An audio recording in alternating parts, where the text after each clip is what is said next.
vice-président du Rassemblement national et député du Nord. Emmanuel Macron a nommé Michel Barnier Premier ministre en ayant des assurances qu'il ne soit pas immédiatement, en tout cas, censuré par le RN à l'Assemblée. Que vous a promis le président de la République ? Rien.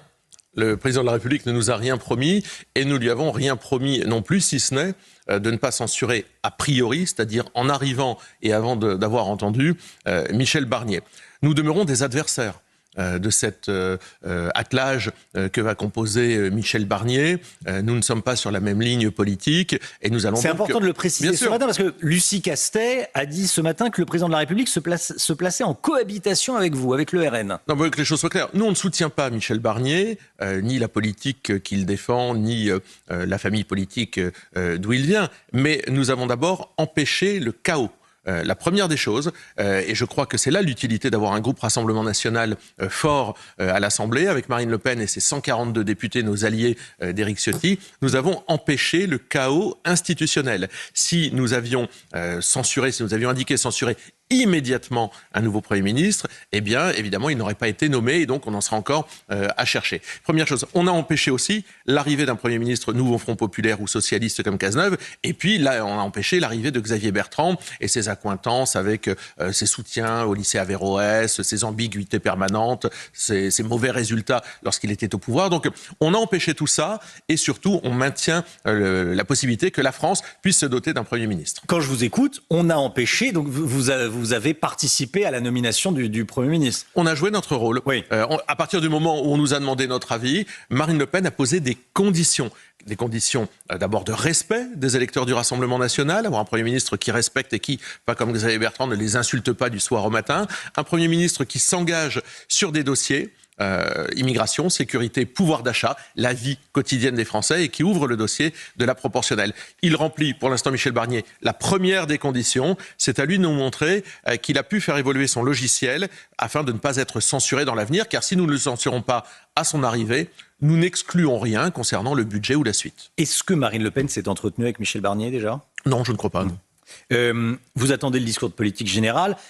Quels sont les mots que vous attendez ? J'allais dire même les clins d'œil. Quelles vont être vos urgences ? Mais c'est bien ça, c'est qu'il va falloir aller au-delà des mots. Parce que Michel Barnier, on l'a entendu parfois, notamment lors de la primaire des Républicains, il y a des choses avec lesquelles on est très fortement en désaccord. Sa vision de l'Europe, même s'il a un peu bougé sur ça.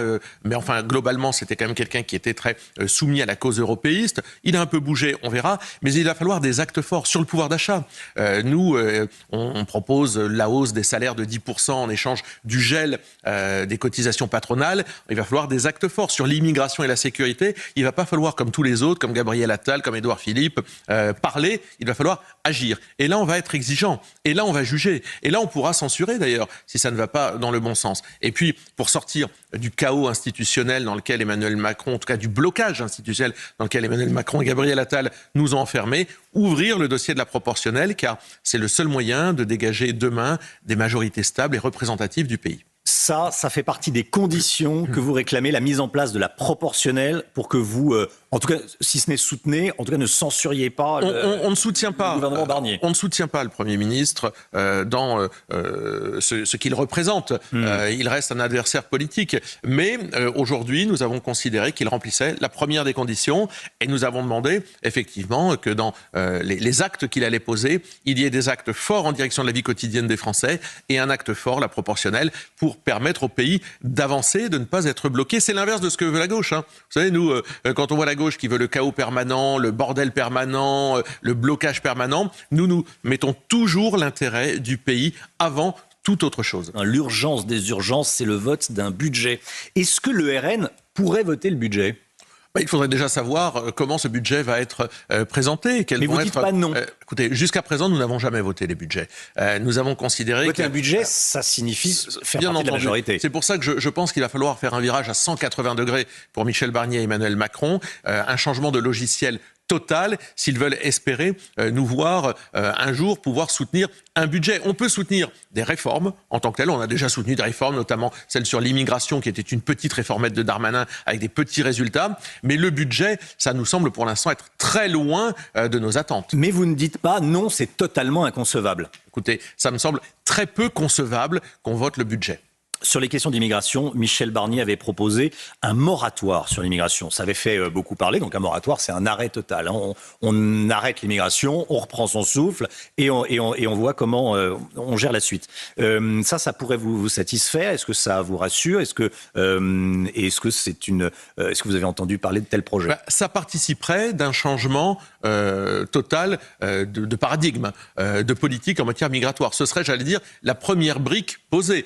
Un moratoire sur l'immigration, ça voudrait dire qu'on entend ce que les électeurs du Rassemblement national, à travers nous, leurs représentants, disons depuis des années, il faut arrêter avec l'immigration dans notre pays. Si demain, un gouvernement entend ce que nous portons, si notre influence permet de faire avancer les choses au bénéfice des Français, nous en serions évidemment ravis. Mais ça ne pourrait être qu'une première brique. Je vous rappelle qu'il faudrait travailler sur la délivrance de la nationalité, sur l'exclusion des délinquants étrangers. Enfin, je veux dire, l'immigration, c'est pas simplement arrêter d'ouvrir les vannes, c'est aussi traiter le reste. La réforme des retraites. Est-ce que vous réclamez la suppression de la réforme des retraites? Oui. Et le retour de la retraite à 60 ans? Mais nous le réclamons. 60 ans. Nous le réclamons et nous allons le proposer. C'est-à-dire que d'abord, nous allons proposer l'abrogation de cette réforme des retraites. Le 31 octobre, on a ce qu'on appelle une niche parlementaire. C'est-à-dire c'est nous, Rassemblement national, qui maîtrisons l'ordre du jour. Et on propose au vote de nos collègues députés un certain nombre de textes. Le premier d'entre eux, c'est l'abrogation de la réforme des retraites. Je vous rappelle que cette réforme des retraites, qui devait faire des économies au système, en réalité, est très coûteuse. Donc on voit bien qu'elle n'a pas l'utilité qu'Emmanuel Macron, au-delà même d'obliger des Français à travailler plus longtemps, y compris dans des catégories pénibles, elle n'a pas l'utilité qu'il nous avait vendue. Il faut abroger cette réforme des retraites. On pourra juger de ce que fait la gauche aussi, parce que abroger la réforme des retraites, immédiatement, c'est concret. Et ça. Si la gauche vote avec vous, ça passe. Si la gauche vote avec nous, ça passe. Mais je crois que la gauche, en fait, cherche plutôt à défendre son intérêt, son nombril, sa gueule, plutôt que l'intérêt des Français. Mais vous reviendriez à la retraite à quel âge alors? Eh bien après, on remet tout sur la table. C'est-à-dire que nous avons considéré qu'effectivement, à partir du moment où vous avez travaillé jeune, avant 20 ans, eh bien vous pouvez bénéficier d'une retraite à partir de 60 ans avec 40 annuités, et puis ensuite de façon progressive jusqu'à 62 ans. Mais l'État, d'ailleurs, c'est intéressant ce que vous dites, parce qu'on demandait un audit pendant les législatives, en disant, écoutez, nous, nos propositions, nous les ferons aussi en fonction de ce qu'il reste dans les caisses, quelque part. Or, on nous avait dit, non, mais pas du tout, tout est connu, vous avez tous les chiffres. Enfin, on vient de s'apercevoir du dérapage incroyable des finances publiques, et donc des cachotteries, finalement, de Bruno Le Maire, qui savait tout ça avant les élections. Ne nous permettent peut-être pas d'abroger la réforme des retraites. Sur l'abrogation de la réforme des retraites, si, parce qu'elle est coûteuse. Et là encore, Marine Le Pen a demandé, en écrivant à tous les présidents de groupe, une session extraordinaire pour débattre de l'état des finances publiques. Et on attend aussi de Michel Barnier qu'il nous dise la vérité sur le bilan Attal-Le Maire. Vous avez évidemment écouté hier les discours de Michel Barnier et de Gabriel Attal. Un mot sur le discours de départ de Gabriel Attal? Oui, avec Gabriel Attal, c'est la Macronie qui meurt, qui s'en va. Il ferme la porte de la Macronie, cette Macronie qui désormais va se battre entre Édouard Philippe, Gérald Darmanin, Gabriel Attal. Ils veulent tous être candidats à la présidentielle. C'était un peu arrogant, il faut bien le dire. Gabriel Attal parlait de sa vie, de son œuvre, une œuvre de 8 mois. J'aurais aimé qu'il parle de son bilan. J'ai parlé des finances publiques, mais je me rappelle de Gabriel Attal nous disant qu'il allait désmicardiser la France. On n'a pas vu grand-chose de ce côté-là. Donc, si vous voulez, c'était arrogant, c'était assez éloigné du bilan que vivent les Français de son ouvrage.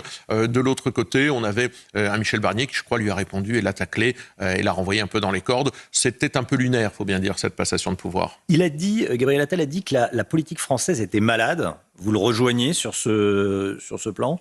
Malade de la Macronie. Je pense que Emmanuel Macron, Gabriel Attal ont fait énormément de mal à la vie politique française. Les désistements des législatives, les macronistes faisant élire des LFI, les LFI faisant élire des macronistes, ont mis le pays dans cette situation, ont brouillé considérablement les repères. Ils ont beaucoup abîmé la politique française.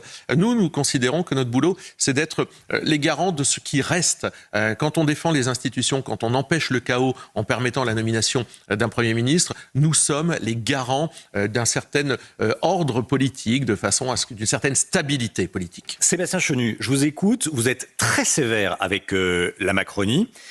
En revanche, vous dites, laissons sa chance à Michel Barnier. Est-ce que des membres du RN pourraient participer à un gouvernement Barnier? Non, absolument pas.